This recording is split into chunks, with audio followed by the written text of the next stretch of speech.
Caminas por el fuego, no te quemará. Hace brotar el agua para que puedas tu beber. Sana la dolencia, Él es el Dios de poder. Todo es su más, Él va a realizar. Clama ahora con fe, Él te va a bendecir. Y yo puedo sentir que Él se quiere mover en medio de la iglesia y sobre el altar. Todo esto Él hará. Muito boa noite, irmãos, graça e paz. Estamos aqui mais uma vez para a nossa transmissão aqui ao vivo, a mensagem da Palavra de Deus para o seu coração. Vamos falar nesta noite sobre Jesus, o homem perfeito. A Bíblia apresenta Jesus como um homem perfeito. Isso significa que Jesus nunca pecou. Ele nunca transgrediu sequer uma lei de Deus e jamais fez qualquer coisa que não revelasse a glória de Deus. Então, apesar de ter sido tentado, ele venceu todas as tentações e nele não foi achado nenhuma falha, nenhum erro, nada daquilo que o ser humano sempre está disposto a fazer. Mas qual a importância que temos em ter Jesus como um homem perfeito?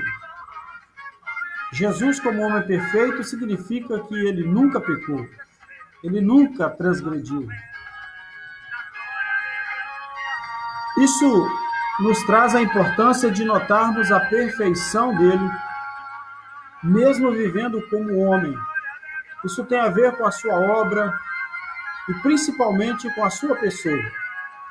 Se Jesus não fosse esse homem perfeito, ele também não seria Deus. E se ele não fosse Deus, consequentemente, ele não poderia realizar nenhuma das obras que ele fez e não poderia ter também realizado a principal obra que ele veio fazer, que é a obra de nossa salvação. A Bíblia não deixa qualquer dúvida quanto à humanidade e à divindade de Jesus Cristo. Vale lembrar que Jesus foi um nome aportuguesado, vamos dizer assim, porque no alfabeto grego, no hebraico, não existe a letra J, mas é um nome derivado de Yoshua, e Cristo foi a missão que ele se propôs a fazer, se oferecendo como Cristo, como Redentor, como Salvador. Jesus havia sido profetizado pelo profeta Isaías, quando ele diz: um menino nos nasceu, um filho se nos deu, o principado está sobre os seus ombros, e o seu nome será Conselheiro, Maravilhoso, Deus Forte, Pai da Eternidade, Príncipe da Paz. Como homem, Jesus nasceu em Belém da Judeia, cresceu na cidade de Nazaré, sendo ele filho de uma jovem chamada Maria, e sendo ele filho de José, o carpinteiro, que por ocasião se casou com Maria. José, a princípio, temeu se casar com Maria, quando soube que ela estava grávida, pois a sua participação neste episódio não aconteceu e ela estava recebendo uma dádiva de Deus, ao receber do Espírito Santo a graça de se tornar a mãe do nosso Salvador. E prova disso é que, quando Simeão tomou nos braços Jesus para apresentá-lo no templo a Deus, ele disse: Senhor, despedes em paz o teu servo, porque agora os meus olhos viram a tua salvação. Então entendemos que Jesus era homem, e como homem cumpriu todo o ritual que todos os judeus mantinham naquela ocasião. Mas Jesus era homem e era Deus. E mesmo sendo homem, ele tinha em si a essência de Deus. Ele viveu como homem, ele sofreu todas as provações e tentações e tribulações desta vida e todas as necessidades como homem. Então entendemos que a partir do momento que Jesus tomou a forma humana, ou seja, o Verbo se fez carne, Jesus, que no princípio estava com Deus, no princípio já participava com Deus da formação da humanidade, tomou a forma humana e, como homem, ele não tinha pai. Como Deus, ele não tinha mãe. Ou seja, ele foi nascido de uma mulher como homem, mas não teve a participação de um pai para poder puxar dele a descendência. Foi gerado por Deus. Então, como homem, ele tinha uma mãe, porque era necessário que se cumprisse a palavra e que ele nascesse da semente da mulher, como diz a Bíblia, profetizado lá em Gênesis. E da semente da mulher nasceria um que pisaria a cabeça da serpente. Mas como Deus, ele não tinha mãe, mas ele teve pai, porque ele existe antes da fundação do mundo. Então, como homem, Jesus cresceu em sabedoria, em estatura e em graça, como está escrito em Lucas, capítulo 2, versículo 52. Ele aprendeu, ele ensinou, ele trabalhou, ele descansou, ele sorriu, ele chorou, se alimentou, teve fome, esteve então sujeito a todas as outras atividades comuns aos seres humanos, participou de tudo aquilo que o homem poderia ou deveria participar, conforme vemos em Mateus capítulo 4, versículo 2, 27 e 46, Marcos 14, 32 a 42, 15 até o 34, João 4, 6, 11, 35 e 19, 28, onde fala sobre a parte humana de Jesus. Como homem, Jesus também foi tentado em tudo, mas a Bíblia diz que ele nunca cedeu a qualquer tentação. Mateus capítulo 4, de 1 a 11, e Hebreus 4, 15, nos afirma esta palavra. Como Deus, Jesus não teve princípio e nem fim de dias. Como homem, ele não teve princípio e nem fim de dias, pois ele já estava com Deus e ele já era Deus. A palavra do Senhor nos diz que no princípio era o Verbo estava com Deus e o Verbo era Deus. E o Verbo, então, Jesus, se fez carne e habitou entre nós. E vimos a sua glória, a glória do unigênito Filho de Deus, único, legitimamente gerado por Deus. Ele é de eternidade a eternidade. Ele falou a verdade quando disse: antes que Abraão existisse, eu sou. João capítulo 8, versículo 58 está escrito. Jesus Cristo é o Filho de Deus, do Deus vivo, o unigênito do Pai, como está em Mateus 16, 16. E em 1 João 4, 9. Ele é o próprio Emanuel, o Deus conosco, como está em Mateus 1, 23. Ele é o Verbo verdadeiro, encarnado. Ele é a imagem do Deus invisível, conforme está escrito em Colossenses capítulo 1, versículo 15. É interessante observarmos, amados, que Jesus, ele viveu como homem,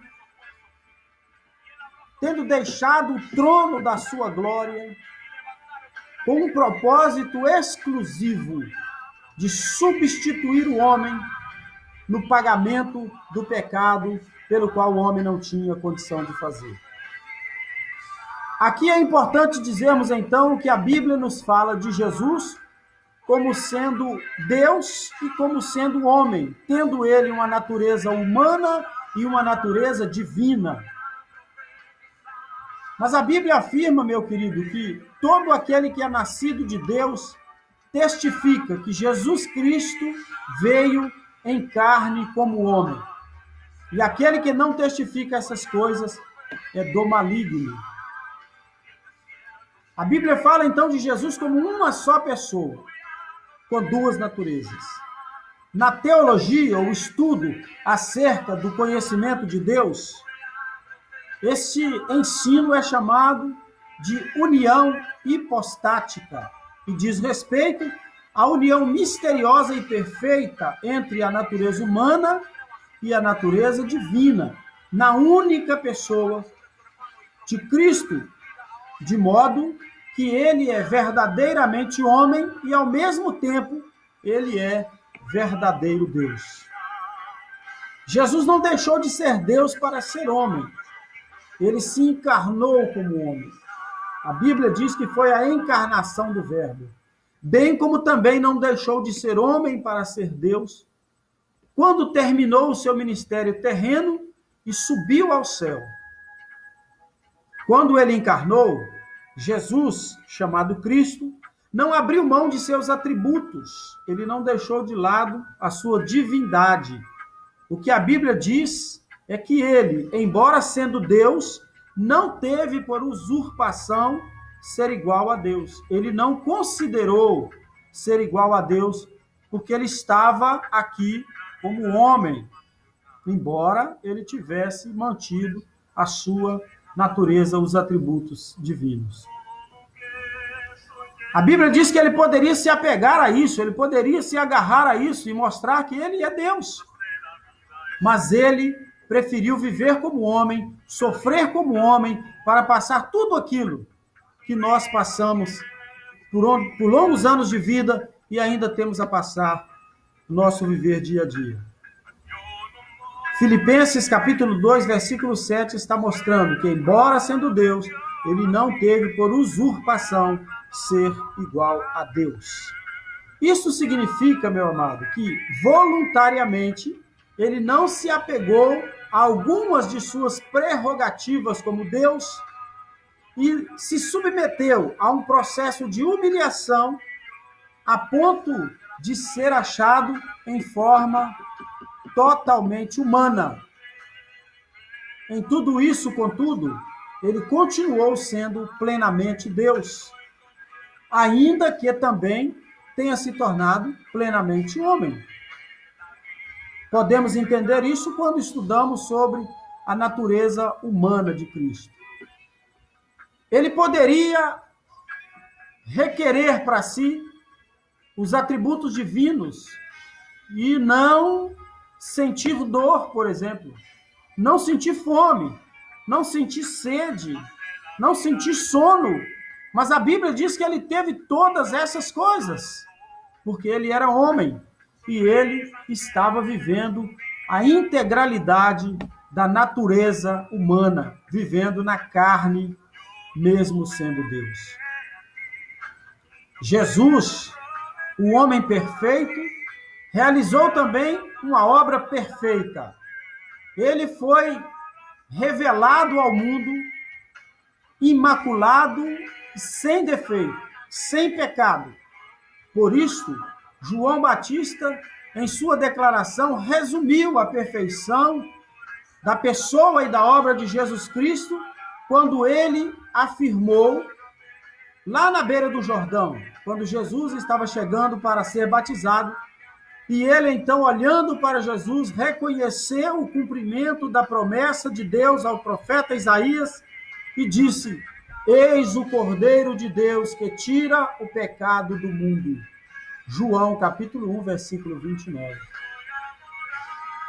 O apóstolo Paulo também fez uma exposição na qual ele contrasta a pessoa e obra de Adão e a pessoa e obra de Cristo, a quem ele chamou de último Adão. Em 1 Coríntios, capítulo 15. Jesus, o último Adão, ou o último homem perfeito, foi tão perfeito em tudo e não fracassou onde o primeiro Adão fracassou. Se o primeiro Adão nos trouxe a condenação do pecado e da morte, porque a Bíblia diz que por um só homem entrou o pecado no mundo e com ele a morte, então este último Adão, Jesus Cristo, o homem, nos trouxe justiça e vida. Romanos, capítulo 5, está dizendo isso. Hoje, então, Jesus, o homem perfeito, está assentado e exaltado à destra do trono de Deus. Hebreus, capítulo 12, versículo 2, está nos mostrando esta realidade, ou esta afirmativa. Ele é o nosso sumo sacerdote perfeito e eterno, o que se compadece das nossas fraquezas, pois ele mesmo suportou e venceu todas as tentações. E note que Jesus, quando ele confrontou com o nosso adversário, com o inimigo das nossas almas, com o diabo, pessoalmente, ele o venceu pelo poder da palavra. O homem perfeito nos redimiu do pecado. E pelos méritos dele, exclusivamente dele, somos também chamados à perfeição, como está escrito em Mateus, capítulo 5, versículo 48. E em Colossenses, capítulo 1, 28.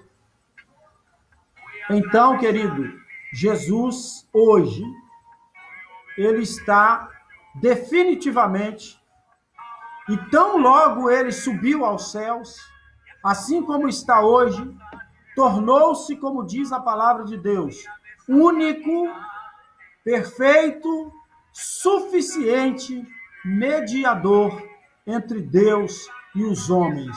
O único que pode levar as nossas culpas, as nossas necessidades, os nossos pecados diante de Deus e nos absolver de todos eles, porque ele absorveu sobre si os nossos pecados. A Bíblia diz que ele levou sobre si os nossos pecados, levou sobre si as nossas dores, e mesmo assim nós o refutamos como aflito, ferido de Deus e oprimido.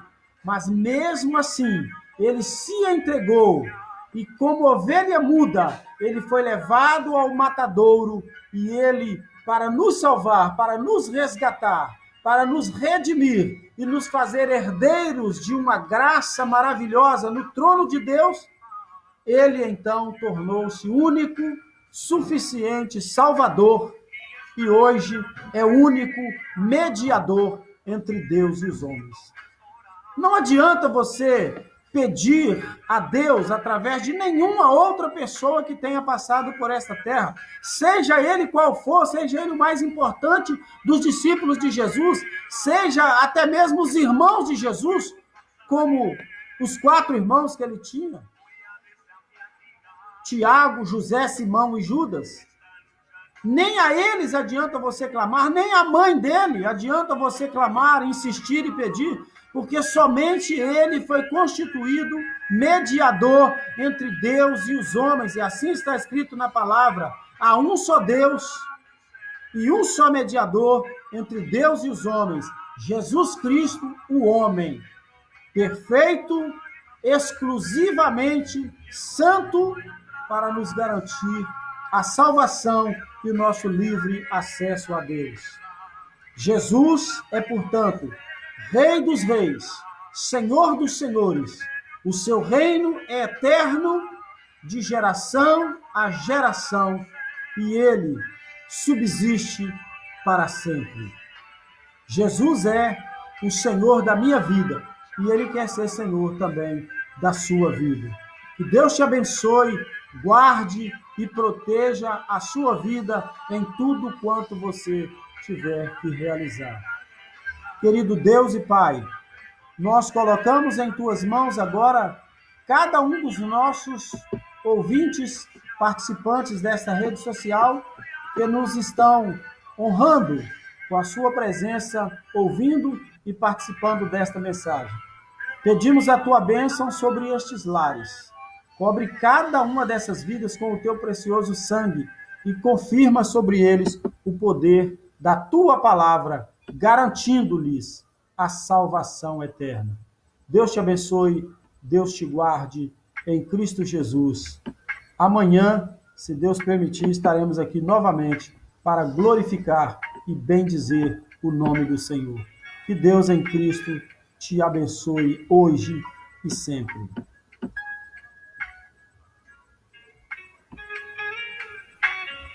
Muchas pruebas yo pasé,